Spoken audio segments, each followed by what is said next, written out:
ان کے لیے بتوں کے علاوہ خدا کی کوئی اور صورت ممکن ہی نہیں تھی۔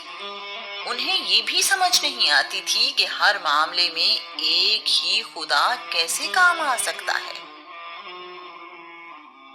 آج کا عنوان ہے پڑھیے اپنے رب کے نام سے۔ رسول اللہ صلی اللہ علیہ وآلہ وسلم کی عمر اب 40 سال ہے۔ یہ 610 عیسوی کا زمانہ ہے۔ رسول اللہ مکہ میں سب سے ایماندار اور سچے انسان کے طور پر جانے جاتے ہیں۔ مکہ کے رہنے والے تمام لوگ اپنے اس بیٹے پر فخر کرتے ہیں۔ لوگ اس کے چہرے کا واسطہ دے کر بارش کی دعائیں مانگتے ہیں۔ ہر کوئی رسول اللہ سے ملنا اور تعلقات قائم کرنا چاہتا ہے۔ مکہ کے لوگ رسول اللہ کی دانائی کے قائل ہیں۔ رسول اللہ کے عربی زبان پر عبور اور خیالات سے متاثر ہیں۔ تیر اندازی میں بھی رسول اللہ کا کوئی ثانی نہیں ہے۔ حسب و نسب بھی اعلیٰ ہے۔ تجارت میں اپنا ایک نام رکھتے ہیں۔ امن اور صلح کے پیغمبر ہیں۔ عرب کا بڑے سے بڑا سردار ان کی صلاحیتوں کا اعتراف کرتا ہے۔ رسول اللہ سے زیادہ محبتیں سمیٹنے والا کوئی نہیں ہے۔ رسول اللہ کا انداز گفتگو دل میں اتر جانے والا ہے۔ اعلیٰ اخلاق رسول اللہ کی ذات کی پہچان ہے۔ ہمسایوں کا خیال رسول اللہ سے بڑھ کر کوئی نہیں کر سکتا۔ رسول اللہ کی زبان سے سچ کے علاوہ کچھ نکلتا ہی نہیں ہے۔ سب سے بڑھ کر نیکی اور سخاوت کرنے والے ہیں۔ وعدے کی پاسداری کسی نے سیکھنی ہو تو رسول اللہ سے سیکھے۔ رسول اللہ کمزور اور بوڑھے لوگوں کا سامان اٹھاتے اور انہیں ان کی منزل تک پہنچا کر آتے ہیں۔ بیماروں کی عیادت بھی کرتے ہیں اور مالی مدد بھی۔ مہمان نوازی میں رسول اللہ کسی سے پیچھے نہیں ہے۔ مصیبت میں کوئی دوسرا مدد کے لیے آئے یا نہ آئے، رسول اللہ موجود ہیں۔ رسول اللہ مشرکانہ رسموں اور جاہلانہ طور طریقوں سے بچے رہے۔ کبھی بھی بتوں کے آگے سر جھکایا نہ کوئی منت مانی۔ کردار کی ایسی عظمت 40 سال تک قائم رکھنا محمد بن عبداللہ کا ہی کمال ہے۔ رسول اللہ ہمیشہ سے ہی توحید کے قائل رہے۔ 40 سال کی مدت تک انسان کی ہر اچھی بری عادت سامنے آ جاتی ہے۔ اس میں وہ زمانہ بھی شامل ہے جب شعور نہیں ہوتا۔ وہ زمانہ بھی موجود ہے جب صحیح اور غلط کا فرق مشکل ہوتا ہے۔ وہ زمانہ بھی اس مدت میں شامل ہے جب انسان جوانی کی طاقت میں کسی کو خاطر میں نہیں لاتا۔ نئی نئی سوچ اور خیالات انسان کو مختلف رنگوں اور سمتوں میں بدلتے رہتے ہیں۔ اللہ کا رسول ہر عمر میں مثالی کردار کا حامل رہا ہے۔ اللہ کریم نے رسول اللہ کا کردار 40 سال تک لوگوں کو دکھایا اور بتایا کہ بہترین انسان زندگی کیسے گزارتا ہے۔ پچھلے 3 سال سے رسول اللہ نے غور و فکر کے لیے تنہائی تلاش کرنا شروع کر دی ہے۔ رسول اللہ مکہ سے تقریباً 5 کلومیٹر دور مشرق میں واقع ایک اونچے پہاڑ کی غار میں چلے جاتے ہیں اور غور و فکر کرتے رہتے ہیں۔ رسول اللہ کئی دن اور راتیں اسی غار میں گزارتے ہیں۔ خشک کھجوریں، ستو، پانی اور دودھ اپنے ساتھ لے جاتے ہیں۔ کچھ دن کے لیے واپس گھر آتے ہیں اور پھر اسی غار میں چلے جاتے ہیں۔ اس غار کا نام غار ہیرا ہے۔ ہیرا پہاڑ اپنے دامن میں پھیلاؤ رکھتا ہے۔ اس کے بعد سیدھا اوپر کو اٹھتا چلا جاتا ہے۔ اس کی چوٹی نوکیلی نہیں، سارا پہاڑ ہی سخت پتھر کا ہے۔ اس پہاڑ کی اونچائی 639 میٹر ہے۔ یہ مکہ سے طائف جانے والی سڑک سے 200 میٹر دور ہے۔ پہاڑ کے دامن میں 500 میٹر تک راستہ ہموار ہے اور اس سے آگے چڑھائی شروع ہو جاتی ہے۔ پہاڑ کے اوپر چڑھنے کا راستہ مشرق کی سمت سے ہے جو گھومتے ہوئے اوپر جاتا ہے۔ جبل ہیرا اور جبل سبیر ایک دوسرے کے سامنے واقع ہیں۔ غار ہیرا پہاڑ کی چوٹی سے 70 میٹر نیچے مغرب کی طرف ہے۔ غار پہاڑ کے اندر نہیں بلکہ اس کے پہلو میں ایک خیمے کی طرح اور ذرا باہر کو ہٹ کر ہے۔ غار کی لمبائی تقریباً 4 میٹر اور اونچائی آگے کی طرف آہستہ آہستہ کم ہوتی جاتی ہے۔ غار کا رخ ایسا ہے کہ دن میں سورج کی روشنی براہ راست غار میں داخل نہیں ہوتی۔ اس غار سے بیت اللہ نظر آتا ہے۔ رسول اللہ دین ابراہیمی کے مطابق عبادت کرتے ہیں۔ یہ وہ خوش قسمت مقام ہے جہاں رسول اللہ اپنے مقصد کی تلاش میں آتے ہیں۔ رسول اللہ تو اپنے لڑکپن میں جب بکریاں چرایا کرتے تھے تب بھی کائنات اور اس کی وسعتوں پر غور کیا کرتے تھے۔ اب ان سوالوں کے جواب کا وقت قریب ہے۔ رسول اللہ رات سوتے میں جو خواب دیکھتے ہیں وہ دن میں ان کے سامنے وقوع پذیر ہو جاتا ہے۔ ان سچے خوابوں نے رسول اللہ کو کائنات کی حقیقتوں کو مزید قریب سے دیکھنے کا موقع دیا ہے۔ یہ سلسلہ 6 مہینے تک چلتا رہا۔ رسول اللہ رمضان کا مہینہ غار ہرا میں ہی گزارا کرتے ہیں۔ اس سال بھی ایسا ہی ہوا۔ پیر کے دن 21 رمضان المبارک یعنی 10 اگست 610 عیسوی کو رسول اللہ غار ہرا میں موجود ہیں کہ ایک فرشتہ آیا اور اس نے رسول اللہ کو آواز دی۔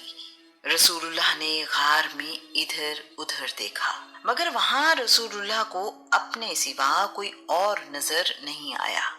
فرشتہ سبز رنگ کے ریشم پر سنہری حروف سے لکھی ہوئی سورہ العلق کی پہلی 5 آیات لایا ہے۔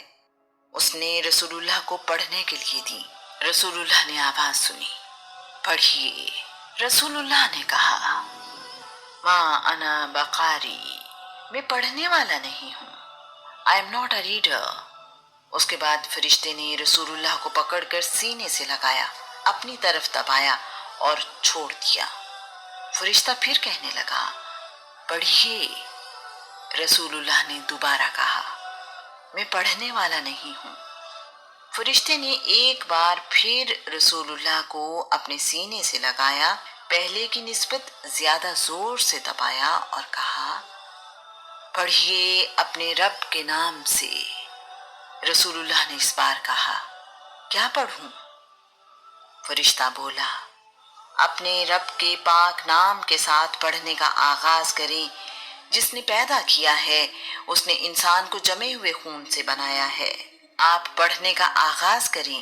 آپ کا رب تو بڑا ہی کریم ہے جس نے قلم کے ذریعے علم عطا کیا، انسان کو وہ کچھ سکھایا جو وہ نہیں جانتا تھا۔ رسول اللہ نے اس فرشتے کے ساتھ ان آیات کی تلاوت کی۔ پہلی وحی کے نزول کے وقت رسول اللہ کی عمر قمری حساب سے 40 سال 6 مہینے اور 9 دن ہے۔ شمسی حساب سے رسول اللہ کی عمر اس وقت 39 سال 3 مہینے اور 17 دن ہے۔ یہ پہلا پیغام ہے جو اللہ کریم نے اپنے آخری نبی کی طرف بھیجا ہے۔ اللہ کے کلام کا اثر ہے کہ رسول اللہ نے گھبراہٹ محسوس کی۔ رسول اللہ کے دل کو اللہ کے کلام کے لیے تیار کیا جا رہا تھا۔ اس کے باوجود اللہ کے کلام کی ہیبت اپنی جگہ موجود ہے۔ رسول اللہ غار ہرا سے نکل کر اپنے گھر آ گئے۔ سیدہ خدیجہ بیان کرتی ہیں، رسول اللہ گھر پہنچے تو آپ کا رنگ زرد تھا، آپ بہت تھکے ہوئے نظر آ رہے تھے۔ رسول اللہ دیوار کا سہارا لے کر چھوٹے چھوٹے قدموں سے میری طرف آئے۔ میں نے رسول اللہ کو اس حال میں دیکھا تو آگے بڑھ کر آپ کا ہاتھ پکڑ لیا اور پوچھا، آپ کے ساتھ کیا واقعہ ہوا ہے اور آپ اتنے تھکے ہوئے کیوں ہیں؟ رسول اللہ مجھے کہنے لگے، مجھے چادر اوڑھاؤ، مجھے چادر اوڑھاؤ۔ میں نے رسول اللہ کے جسم پر چادر اوڑھا دی۔ رسول اللہ کی طبیعت اللہ کے کلام کی وجہ سے بے قرار تھی۔ فرشتے کو غار ہرا میں دیکھنا اور اللہ کریم کا پیغام وصول کرنا آسان نہیں تھا۔ جب رسول اللہ نے سکون محسوس کیا تو مجھے پورا واقعہ سنایا اور کہا، غار میں مجھے کوئی نظر آیا۔ جب وہ چلا گیا تو میری ٹانگیں کانپ رہی تھیں، میرے لیے کھڑا ہونا مشکل تھا۔ میں زمین پر بیٹھ گیا اور کچھ دیر بعد کھڑا ہوا۔ میں غار سے باہر آیا اور گھر کی طرف چل پڑا۔ میرے کندھوں میں ابھی بھی تکلیف تھی۔ میں نے ابھی گھر کا آدھا راستہ طے کیا تھا کہ مجھے آواز سنائی دی، محمد، آپ اللہ کے رسول ہیں اور میں جبرائیل ہوں۔ یہ آواز آسمان سے آ رہی تھی۔ میں نے اوپر دیکھا تو ایک شخص جس کے رخسار انسانوں کی طرح تھے آسمان کی وسعتوں میں کھڑا ہے۔ میں کچھ دیر کھڑا اسے دیکھتا رہا۔ مجھ میں چلنے کی ہمت نہیں تھی۔ میں نے جب بھی نظر اٹھا کر آسمان کی طرف دیکھا وہ موجود تھا۔ میں نے جس طرف بھی دیکھا مجھے وہ نظر آیا۔ میری تھکن اور بڑھ گئی۔ میں بہت مشکل سے گھر پہنچا۔